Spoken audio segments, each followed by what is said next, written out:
Good evening to all of you मु मुकेश आज previous class में किसी क्रियाहीन रूढ़ीर उदाहरण देखी बुझी बर्तमान आउ किसी क्रियाहीन रूढ़ीर उदाहरण को आज देखा ठीक अच्छे ओके।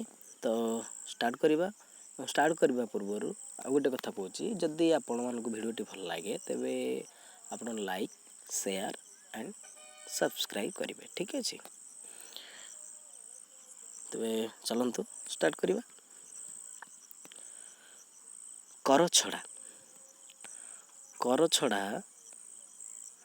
अर्थ होची क्रियाहीन रूढ़ीर दायित्व न नेबा ठीक अच्छे। कर छड़ा माने कौन दायित्व न नेबा बेले बेले घर कहते ना ये पूरा कर छड़ा नहीं तार तो कौन दायित्व कहीं नहीं एमती ताको एक माने ता इच्छा तार से बोले तार किसी दायित्व कि कर छड़ा। नेक्स्ट आसला काठिकर पाठ अर्थ कौन कष्ट साध्य माने बेले बेले कहू काठिकर पाठ एमती बेले बेले कथा कहू आम पार्टी बाहरी पड़े ना काठिकर पाठ को कष्ट साध्य अर्थ कौन कष्ट साध्य।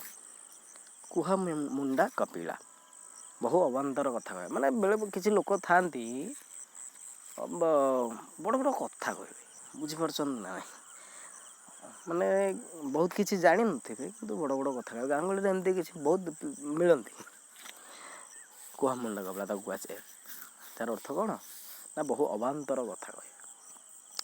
कपाल लेखन माने भाग्यफल भाग्य जहाँ लेखा थो तो कई आड़े दे पारे ना कपाल लेखन भाग्यफल। कुंभीर कांदना छलना सेटा तांकर अंतरु आसेनी केवल लोक को देखैवाई केवल टे कांदती से हूँ कुंभीर कांदना छलना करा जाए जोटा बुझिपार। नेक्स्ट अच्छी कूपमंडूक माने संकुचित परिवेश रे बढ़ी ओके। खत गदारे पद्म अर्थ कौन ना प्रतिकूल परिस्थिति रे प्रतिभा स्फुरण। खत गदारे पद्म अर्थ गोटे असना जगार गोटे भल जिनस तैयारी हवा बुझिपार। गोटे असामाजिक परिवेश रु जने भल मनीष तैयारी हवा बुझिपार यह हूँ तार कथा। नेक्स्ट आसला गोटे चाउलर गढ़ा अर्थ कौन ना अति सुंदर गोटे चाउलर गढ़ा ओह बेले बेले ओह से पिलाटा अति कौन गोटे चाउलर गढ़ा माने कौन अति सुंदर। नेक्स्ट आसला गोठ खंडिया माने गोष्ठी रु अलगा ओके। गोबर गणेश माने पुरख निर्बोध किसी आसुन गोबर गणेश।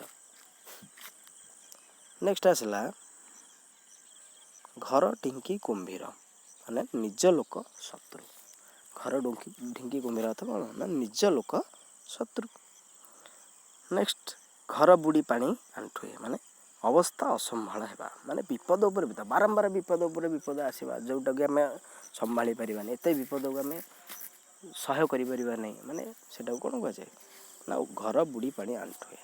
घोषा बलद माने किसी न बुझी न सुझी खाली घोषी हो आम बेले बेले बेले कौन हुए आमको मैथ पढ़ागला तो कौन हुए ना से मैथटा को आम न बुझिकी घोषी दिखते किसी पिला बुझिपार ना नहीं तेणु से तार किसी मूल्य ही नहीं ना आज घोषीदेवा काली मन न पुणी थे घोषिया पड़ो ना आम जेकोसी पाठ हो आम बुझा जब बुझिकी आम भलरे बुझीगल ना तो आम आराम से जिते दिन हो जेबे हो आमर कौन से मन पड़ी था और जब आम घोषी थी तो से दिन दिन आम तो भूली जा तार किसी भैल्यू ही नहीं तार किसी फायदा नहीं फलप्रद आमको मिले तो आम जेकोसी जिनस हो प्रथम बुझा।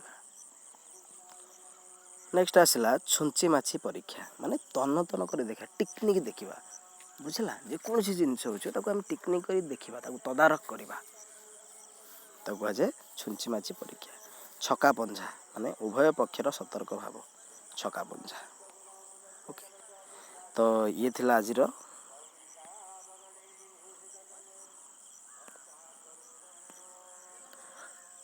କିଛି କ୍ରିୟାହୀନ ରୂଢ଼ି ମୁଁ ଭାବୁଛି ଆପଣମାନେ ତାକୁ ସମସ୍ତେ ତାକୁ ଠିକ୍ ଭାବରେ ବୁଝିପାରୁଥିବ। ଓକେ, ଠିକ୍ ଅଛି, ଆଜି ଏତିକି ରଖିବା।